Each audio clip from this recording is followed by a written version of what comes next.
பாடல் வர்த்தக இடைவேளை இரண்டையும் தொடர்ந்து மீண்டும் நாங்கள் செவ்வாய்க்கிழமை வணக்கம் நேத்ரா நிகழ்ச்சியினுடைய இரண்டாவது சிறப்பு கலந்துரையாடல் பகுதியினூடாக நாங்கள் இணைந்திருக்கின்றோம். இந்த பகுதியினூடாக யார் இணைந்து கொள்ள இருக்கின்றார், என்ன விடயம் சம்பந்தமாக நாங்கள் பேச இருக்கின்றோம் என்கின்ற பல எதிர்பார்ப்புகளோடு பல கேள்விகளோடு நீங்கள் காத்திருப்பது புரிகிறது. 92 வருட கால பாரம்பரியத்தை கொண்ட தேசிய பத்திரிகைக்கு ஒரு சிறந்த அங்கீகாரம் கிடைத்திருக்கின்றது. அது என்ன பத்திரிகை? தினகரன் வாரமஞ்சரி பத்திரிகை. பல வாசகர்களால் இலங்கையின் மூலை முடுக்குகளிலெல்லாம் அதிகமாக விரும்பி படிக்கின்ற ஒரு பத்திரிகையாக இருக்கின்றது. இந்த பத்திரிகைக்கு 2024 வருடத்திற்கான சிறந்த தமிழ் பத்திரிகைக்கான விருது கிடைத்திருக்கின்றது. இது ஒரு மிகப்பெரியதொரு விடயமாகத்தான் நாங்கள் பார்க்கின்றோம். ஒரு பத்திரிகைக்கு ஒரு சிறந்த ஒரு அங்கீகாரம் விருது கிடைக்கின்றது என்றால் அதில் இருக்கக்கூடிய தனித்துவங்கள் தான் அதற்கு பிரதான காரணமாக இருக்கின்றது. ஆகவே இந்த விருது பற்றி தான் நாங்கள் பேசுவதற்கு தயாராக இருக்கின்றோம். இந்த வழியில் எங்களோடு இணைந்திருக்கின்றார் தினகரன் வாரமஞ்சரி பத்திரிகையின் பிரதம ஆசிரியர் மற்றும் 3 தசாப்தங்களை கடந்து இந்த அச்சு ஊடகத்துறையில் தனக்கான ஒரு தனித்துவத்தை தனி அடையாளத்தை பதித்து கொண்டவர் சிரேஷ்ட எழுத்தாளர் திரு செந்தில் வேலவர் அவர்கள். வணக்கம். வணக்கம்.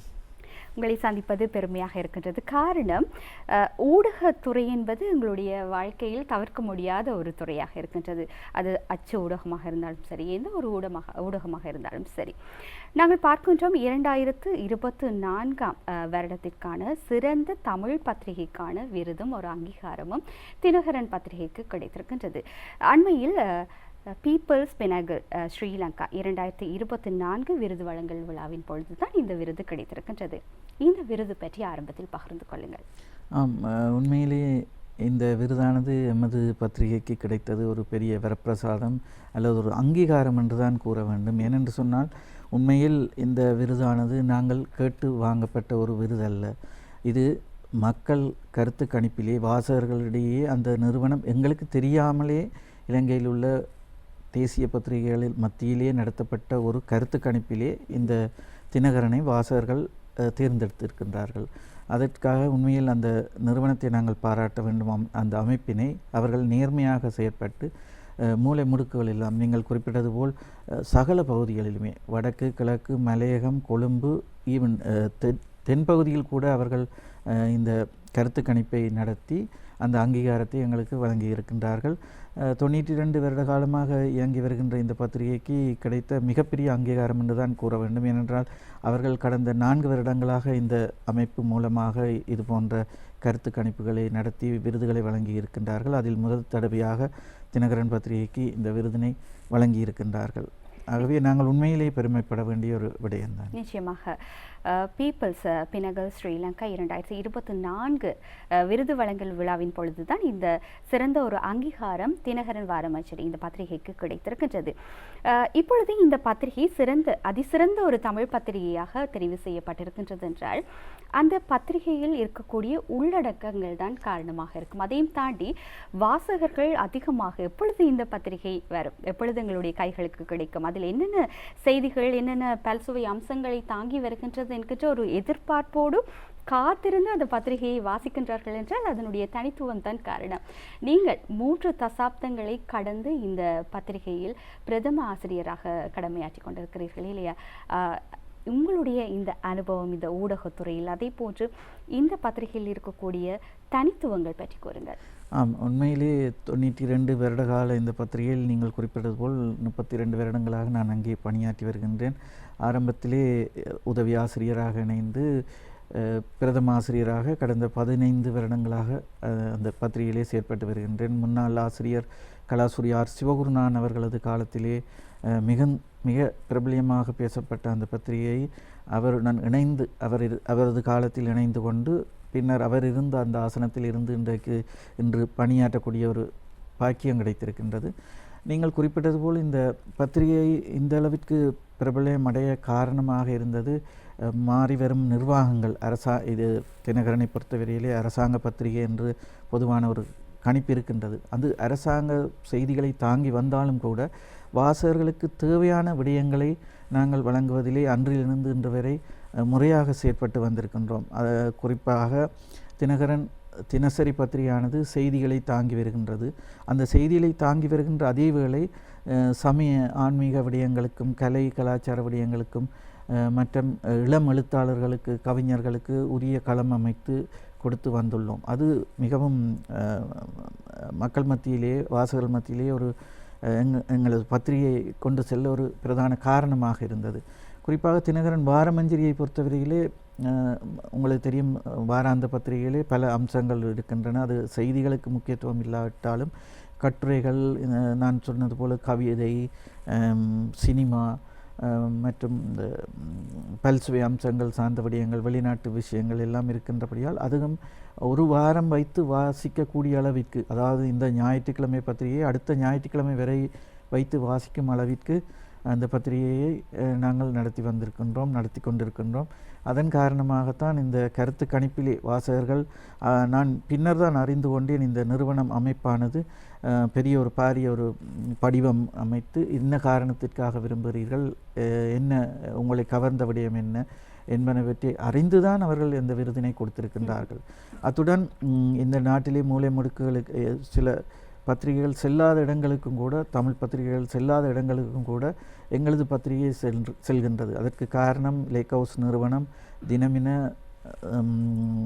டெய்லி நியூஸ், சண்டே ஒப்சர்வர், சிலுமின் ஆகிய பத்திரிகைகள் பிரதான பத்திரிகைகளுடன் இணைந்து செல்லும்போது சிங்கள பகுதிகளிலே இருக்கின்ற தமிழ் முஸ்லிம் மக்களை தேடிச் செல்கின்ற ஒரு பத்திரிகையாக இது இருக்கின்றது.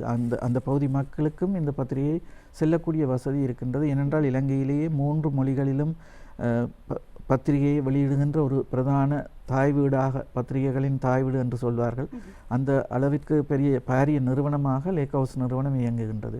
உண்மையிலே இது கருத்து கணிப்பிலே அந்த வாசகர்கள் அவர்களுக்கு விரும்பிய விடயங்கள் வருகின்ற காரணத்தினாலும் அதிக அளவில் விற்பனையாகும் பத்திரிகை என்ற ஒரு கணிப்பில்தான் எங்களுக்கு இந்த விருது கிடைத்திருக்கின்றது.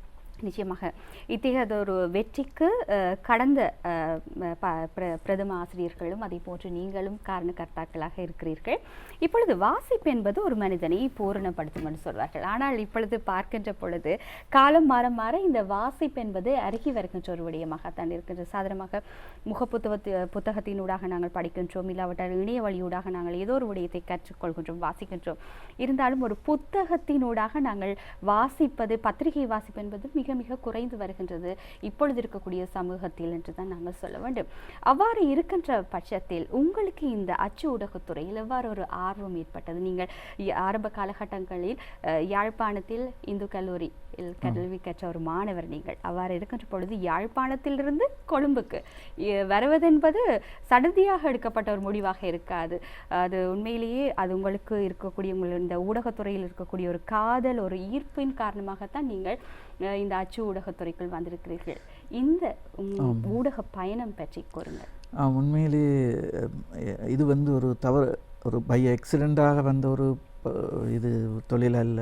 நான் உண்மையிலே விரும்பி ஏற்படுத்தி கொண்ட ஒரு தொழில். உண்மையில் யாழ்ப்பாணத்திலே இந்து கல்லூரியிலே நாங்கள் கல்வி கற்ற காலத்தில் நான் அந்த விளையாட்டுத்துறை சம்பந்தமான விளையாட்டுத்துறைகளில் ஈடுபட்டதன் காரணமாக அந்த சம்பந்தமான செய்திகளை யாழ்ப்பாண பத்திரிகைகளே நானே எழுதி சென்று நானே கொடுத்து வெளியிட்ட வரலாறுகள் இருக்கின்றது. அன்றிலிருந்து அந்த எழுத்துத்துறை எனக்கு மிகவும் ஆர்வமாகப்பட்டது. அதே சமயம் நான் கொழும்பு இடம்பெயர்ந்த போது இந்திய இராணுவத்தின் அந்த பிரசன்னத்தினால் இங்கே இடம்பெயர வேண்டிய ஒரு துப்பாக்கிய நிலையிலே, ஆனால் அதுவே எனக்கு ஒரு சிறந்த ஒரு ஆரம்பமாக அமைந்திருக்கின்றது. வந்தபோது கொழும்பு வந்தபோது தினகரன் பத்திரிகையிலேயே இணையும் ஒரு வாய்ப்பு. நான் குறிப்பிட்டது போல் கலாசுரி சிவகுருநாதன் அவர்கள் பிரதம ஆசிரியராக இருந்தார். அவர் எனது தந்தையாரின் நண்பர். அவர்கள் இருவரும் ஒன்றாக கல்வி கற்றவர்கள். ஆகவே நான் கொழும்பு வந்து சும்மா நிற்கிறேன் என்று எழுத்துத்துறையில் ஆர்வம் இருக்கின்றது என்ற அந்த காரணத்தினால் அப்பா என்னை அவரிடம் கண்டு சேர்ப்பித்தார். அன்றிலிருந்து இன்று வரை நான் ஒரே பத்திரிகையிலே, சிலர் அங்கே ஒரு பத்திரிகை, இன்று ஒரு பத்திரிகை என்று மாறுவார்கள். ஆனால் ஆரம்பம் முதல் அந்த இணைந்த காலத்திலேயே என்னை பாராளுமன்ற செய்திகளை சேகரிப்பதற்காக அனுப்பியிருந்தார். அப்போது எங்களுக்கு மொழி பரிச்சயம் இல்லை, சிங்களம் இருந்தபோதும் அங்கே நான் அதனை சிறப்பாக செய்து, என்னுடன் இருவர் வருவார்கள், அவர்களுடன் சிறப்பாக செய்து படிப்படியாக முன்னேறி இந்த துறையை அடைய முடிந்தது. அந்த காலத்திலே நான் இந்து கலாச்சார அமைச்சராக இன்றும் இருக்கின்ற முன்னாள் அமைச்சர் பி தேவராஜ் அவர்களுடன் இணைந்து பணியாற்றுகின்ற ஒரு சந்தர்ப்பம் இருந்தது. அதே போன்று ஏஎச்எம் அஸ்வர் அவர்கள் முஸ்லீம் கலாச்சார அமைச்சராக இருந்தவர். அவர்கள் இருவருடன் இணைந்து அவர்கள் அமைச்சுக்களிலே நிறைய சேவைகள் செய்தார்கள், கலைஞர்களை கௌரவித்தார்கள், இந்தியாவிலிருந்து பலரை அழைத்து வருவார்கள். அவர்களை எல்லாம் பேட்டி கண்டு எங்களது பத்திரிகையிலே பிரசுரித்து வந்தேன். அந்த ஆர்வம் மேலும் படிப்படியாக முன்னேற சிவகுருநாதன் அவர்கள் சொன்னார், நீ உள்ளே இருந்து வேலை செய்யணும், உதவி ஆசிரியராக வர வேணும் என்று சொல்லி நான் விளையாட்டு பகுதிக்கு பொறுப்பாசிரியராக இருந்தேன். அதன் பின்னர் வாரமஞ்சரியில் உதவி ஆசிரியராக இருந்தேன். அதே போன்று பின்னர் செய்தி ஆசிரியராகி பிரதி ஆசிரியராகி இன்று பிரதம ஆசிரியராகும் அளவிற்கு முன்னேறி இருக்கின்றேன். இப்பொழுது இருக்கக்கூடிய சமுதாயத்தை நாங்கள் பார்க்கின்ற பொழுது ஒரு சிலர் உடனடியாக சிகரம் தொட்டு விட வேண்டும் என்று நினைக்கிறார்கள். ஆனால் சாதித்தவர்களை, சாதனையாளர்களை பார்க்கின்ற பொழுது அவர்களுடைய வாழ்க்கையில் படிப்படியாக முன்னேறியவர்கள் தான் அதிகமானவர்கள். நேர்மையான வழியில் படிப்படியாக செல்கின்ற பொழுதுதான் அந்த உயர்வு கூட ஒரு நிரந்தரமான ஒரு உயர்வாக கூட இருக்கும் இல்லையா? அதே போல் நீங்கள் சொல்லுங்கள், ஆரம்ப காலகட்டங்களில் நீங்கள் பத்திரிகையோடு இணைந்து கொள்வதற்கு முன்பதாக எழுத்துத்துறை என்று பார்க்கின்ற பொழுது பல்வேறு ஆக்கங்கள், கட்டுரைகளை எல்லாம் நீங்கள் எழுதியிருப்பீர்கள். ஆனால் இப்பொழுது பத்திரிகையை தாண்டி உங்களால் எழுத முடிகிறதா? உண்மையில் பத்திரிகையில் இணைந்த பின்னர் நான் ஆரம்பம் முதலே தினகரன் பத்திரிகையிலே இருந்து வருவதனால் நான் குறிப்பிட்டது போல் அந்த பேட்டிகள், கட்டுரைகள், பயண கட்டுரைகளும் எழுதியிருக்கின்றேன். பல நாடுகளுக்கு சென்றபடியால் இந்தியாவுக்கு பல தடவைகள் சென்றபோது அந்த காலத்திலே நிறைய பயண கட்டுரைகள் எழுதியிருக்கின்றேன் தொடராக. நீங்கள் குறிப்பிட்டது போல் இப்போது வருபவர்கள் அந்த அளவிற்கு பரிச்சயம் இல்லாட்டி, முதலாவது ஒரு பத்திரிகையில் ஒரு ஊடகத்தில் பணியாற்றுவதற்கு இரண்டு விஷயங்கள் தேவை. ஒன்று நல்ல தமிழ் தேவை, இரண்டாவது பொது அறிவு தேவை. ஆனால் இந்த இரண்டுமே இல்லாமல் தான் இன்று பலர் அந்த பத்திரிகை ஊடகத்துறையிலே இணைந்து கொள்கின்றார்கள். இணைந்த உடனேயே 2-3 கவிதைகள் எழுதினோன்னு கவிஞர்கள் என்கிறார்கள், செய்திகள் எழுதினோன்னு அடுத்த செய்தி ஆசிரியராக வர வேண்டும் என்கிறார்கள். ஆனால் நீங்கள் கூறியது போல் நான் மிகவும் படிப்படியாக இருந்து தான் வந்தேன். அதன் மூலமாக எங்களுக்கு அனுபவம் ஏற்படுகின்றது. ஆனால் அந்த அனுபவம் மூலமாக நாங்கள் மற்றவர்களுக்கு வழிகாட்டக்கூடியதாக இருக்கின்றது.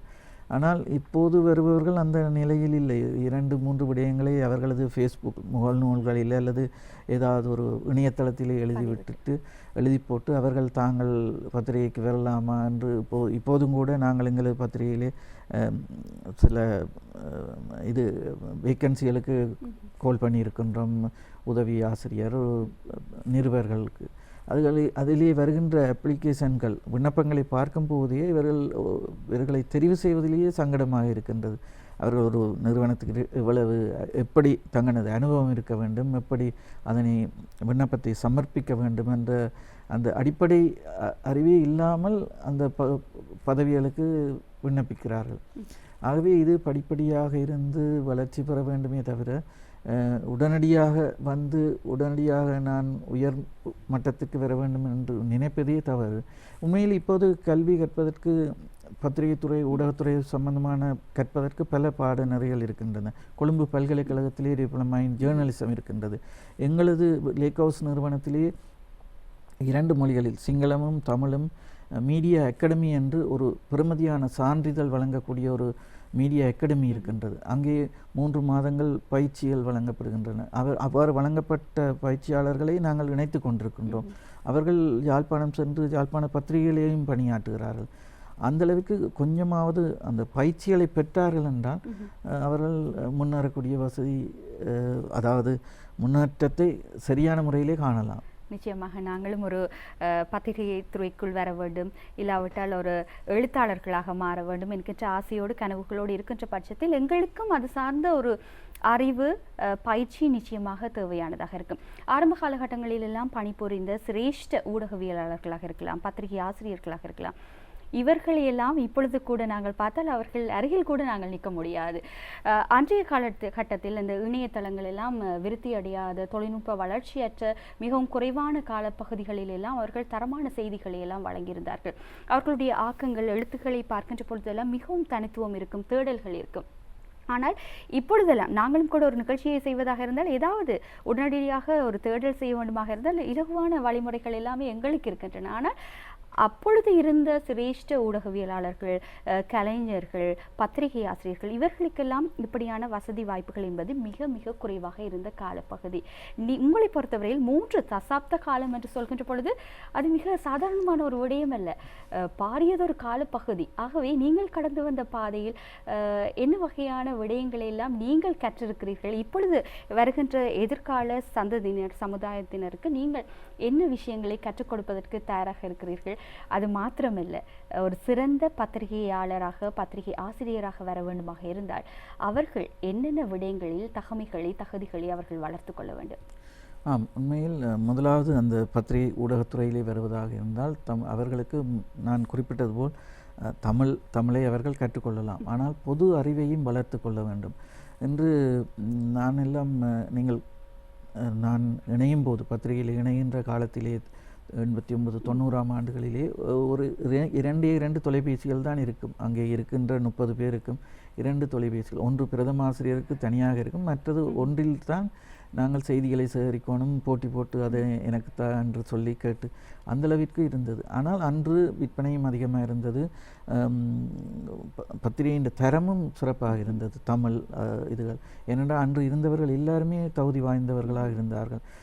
அது எனக்கு முற்பட்ட காலத்தில் அதைவிட சிறப்பாக இருந்திருக்கும். ஆனால் பின்னர் இந்த சமூக ஊடகங்கள் வந்த பின்னர் ஒவ்வொருவரது கைகளிலும் தொலைபேசிகள், ஃபேஸ்புக் மூலமாக செய்திகள், இப்போது நீங்கள் குறிப்பிட்டது போல செய்திகளை தேடுவது அல்லது ஒரு பழைய வரலாற்றை தேடுவது என்பது இலகுவான விடயம்.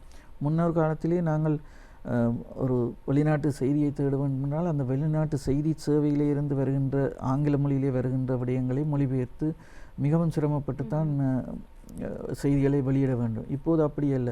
ஒரு விடயம் என்று ஒரு நாட்டிலே ஒரு விமானம் படித்து சிதறி என்றால் அடுத்த நிமிடமே எங்களுக்கு தமிழ் மொழியிலேயே விடயங்களை தேடிக்கொள்ளலாம். அந்த விவரத்தை கிளிக் பண்ணின உடனே இந்திய ஊடகங்களிலே தமிழிலேயே பெற்றுக்கொள்ளலாம். ஆனால் அன்றெல்லாம் அப்படி இருக்கவில்லை. அவ்வாறு கஷ்டப்பட்டு வந்தபடியால் தான் அந்த அனுபவத்தை பெறக்கூடியதாக இருந்தது. ஆனால் இப்போது இவ்வளவு வசதிகள் இருந்தும் அவர்கள் அதனை சரியான முறையிலே பயன்படுத்துவதாக இல்லை, ஏனோ தானோ என்ற போக்கில் தான் இருக்கிறார்கள். ஆகவே உண்மையில் ஊடகத்துறையில் ஆர்வம் உள்ளவர்கள் ஊடகத்தை சரியாக பயன்படுத்தி முன்னேற வேண்டும். உண்மையில் நான் குறிப்பிட வேண்டும், நான் இணைந்த காலத்திலே அங்கே எனக்கு நான் ஓரளவு யாழ்ப்பாண இந்த கல்லூரியிலே கல்வி கற்று வந்த பின்னர் எனக்கு ஓரளவு அங்கும் செய்தித்துறையிலே எழுதி அனுபவம் இருந்தபடியால் பாடசாலை பருவத்திலேயே இருந்தபோதும் அன்று எனக்கு உயர்வு இடத்தில் இருந்தவர்கள் எனக்கு இல்லை, இது இப்படித்தான் எழுதணும், இதுதான் சரியான தமிழ் என்று சொல்லி தந்து செய்தார்கள். ஆனால் இன்று வருபவர்களுக்கு நான் பொதுவாக சொல்கிறேன், இன்று வருபவர்களுக்கு புதிதாக இணைபவர்களுக்கு நாங்கள் இதுதான் என்று இப்படித்தான் செய்ய வேண்டும் என்றாலும் அவர்கள் இல்லை, இதுதான் சரியாக இருக்குமோ என்று என்ற ஊடகங்களிலே வாரதை அந்த இணையதளங்களிலே அல்லது முகநூல்களிலே சிலர் செய்தி சேவைகளை செய்கிறார்கள். அதிலே அவர்கள் ஒரு செய்திகளை உறுதிப்படுத்துவதில்லை, தமிழை பார்ப்பதில்லை. ஆகவே அவற்றை வாசித்து அதுதான் செய்தி, அதுதான் தமிழ் என்ற கோணத்திலே வருகிறார்கள். ஆனால் ஒரு பாரம்பரியத்தை கொண்ட ஒரு தேசிய பத்திரிகையோ தேசிய ஊடகங்களோ சரியாக செய்திகளை உறுதிப்படுத்தி சரியான தமிழிலே சரியான உச்சரிப்பிலே அதனை கொண்டு வர வேண்டும். ஆனால் இன்று புதிதாக முளைத்திருக்கின்ற சில ஊடகங்கள், தனியார் நிறுவன ஊடகங்கள், தனியார் பத்திரிகைகள் எல்லாமே அந்த அளவிற்கு தான் சென்று கொண்டிருக்கின்றது. இது காலப்போக்கிற்கு முன்பதாக சில பிழைகளை சுட்டிக்காட்டுவதற்கும் தரமான தகுதி வாய்ந்தவர்கள் இருந்தார்கள். அவற்றை ஏற்றுக்கொள்கின்ற ஒரு மனப்பான்மையிலும் ஏனையவர்கள் இருந்தார்கள். ஆனால் இப்பொழுது பார்க்கின்ற பொழுது பிழைகளை சுட்டிக்காட்டினாலும் அதை ஏற்றுக்கொள்வதற்கான மனநிலை பலருக்கு இருப்பதில்லை. அதற்கு காரணம் என்ன என்று சொன்னால், இப்போது எங்களுக்கு இது கிடைத்திருக்கிறது, நான் குறிப்பிட்டது போல நாங்கள் கேட்கவும் இல்லை, எங்களுக்கு தெரியாது, அறிவிக்கும் வரைக்கும் தெரியாது, அவர்கள் கருத்து கணிப்பு மூலம் செய்யப்பட்ட ஒன்று.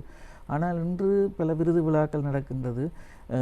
சிலர் சேர்ந்த சிறு காலத்திலே அல்லது 5 கவிதைகள் எழுதி ஒரு புத்தகத்தை போட்டவுடன், ஒரு நூலை வெளியிட்டவுடன் அவரை சிரேஷ்ட கவிஞர், சிரேஷ்ட பத்திரிகையாளர், சிரேஷ்ட ஊடகவியலாளர் என்று ஒவ்வொரு பகுதிகளிலுமே கூப்பிட்டு விருதுகளை வழங்குகிறார்கள். அவ்வாறு விருதுகள் பெற்றவுடன் அவர்கள் என்ன நினைக்கிறார்கள் என்றால், தாங்கள் அந்த உயர் தகுதிக்கு வந்து விட்டோம், எங்களுக்கு எல்லாம் தெரியும் என்று.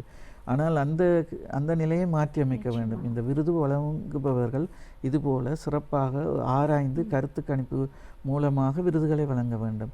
இப்போது நான் குறிப்பிட்டாலும் பரவாயில்லை, அந்த விருதுகள் விற்பனையாகிவிட்டது.